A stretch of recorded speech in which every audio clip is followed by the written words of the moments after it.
Praise the lord. ఈరోజు మీకోసం జీవం గల దేవుని మాట 1 పేతురు పత్రిక 4వ అధ్యాయము 12వ వచనము.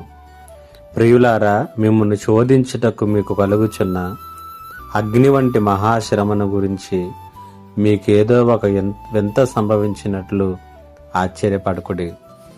జీవితంలో ఏదైనా గట్టి శ్రమ ఎదురైనప్పుడు, బాధలు పరీక్షలు ఎదుర్కొనవలసి వచ్చినప్పుడు, అట్టి పరిస్థితులలో మన మొదటి స్పందన సహజంగా ఎలా ఉంటుందంటే, ఆ పరిస్థితుల్లో నుంచి, ఆ బాధలలో నుంచి, ఆ శ్రమలలో నుంచి వీలైనంత త్వరగా బయటపడాలి అనేటువంటిది ప్రతి ఒక్కరి యొక్క సాధారణమైనటువంటి స్పందనగా మనం చూస్తాం. అయితే ఒక విశ్వాసిగా నా స్పందన ఎలా ఉండాలో, ఒక విశ్వాసిగా మన దృక్పథం శ్రమల పట్ల ఏ రీతిగా ఉండాలో మనం చదువుకున్నటువంటి వచనంలో మనం స్పష్టంగా చూస్తూ ఉన్నాం. పేతురు అంటూ ఉన్నాడు, మొదట ఇలాంటి పరిస్థితులు ఎదురైనప్పుడు మనము వాటి విషయంలో కంగారు పడకుండా ఆలోచన చేయవలసినటువంటి అవసరతను తెలియచేస్తున్నాడు.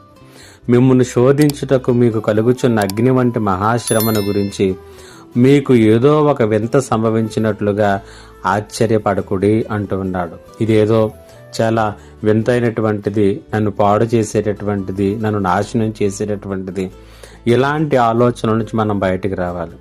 రెండవదిగా, అలాంటి పరిస్థితుల గురించి మనం ఆశ్చర్యపడని అవసరం లేదు. కారణం అంటే దేవుని పిల్లలకు దేవుని యొక్క వాగ్దానాలు ఉన్నాయి. మీరు శ్రమల గుండా వెళ్తారు, లోకంలో మీకు శ్రమ కలుగుతుంది, అయినా మీరు ధైర్యంగా ఉండండి, నేను మీకు తోడుగా ఉంటాను అని యేసయ్య ముందే చెప్పాడు. కాబట్టి వాటి విషయంలో ఎక్కడ కూడా ఆశ్చర్యాన్ని వ్యక్తం చేయని అవసరం లేదు. మూడవదిగా, ఆయన మహిమ మనయందు బయలుపరచబడులాగున ఒకనొక దినమున మనం సంతోషించే రీతిలో ప్రతి శ్రమ కూడా ఆశీర్వాదంగా మారుతుంది. అలాగున మార్చగలిగేటటువంటి దేవుడు ఉన్నాడు అని విశ్వసించి ఆ విశ్వాసము ద్వారా బలం పొందుకుని మనం ముందుకు నడవటం నేర్చుకోవాలి. ఈ మాటలు వింటున్నటువంటి నీ జీవితంలో కూడా నువ్వు అనుభవిస్తున్నా, ఎదుర్కొంటున్నా, నువ్వు ఆల్రెడీ శ్రమల మధ్యలో ప్రయాణం చేస్తూ ఉన్నావేమో, జ్ఞాపకం చేసుకో. అదేదో ఒక వింతగా భయపడకు, ఏయో నాకు వింతగా సంభవిస్తుంది అని ఆశ్చర్యపోకు. దేవుడిని విశ్వసించు, దేవుడు నమ్మదగినటువంటి వాడిని సంగతిని జ్ఞాపకం చేసుకో.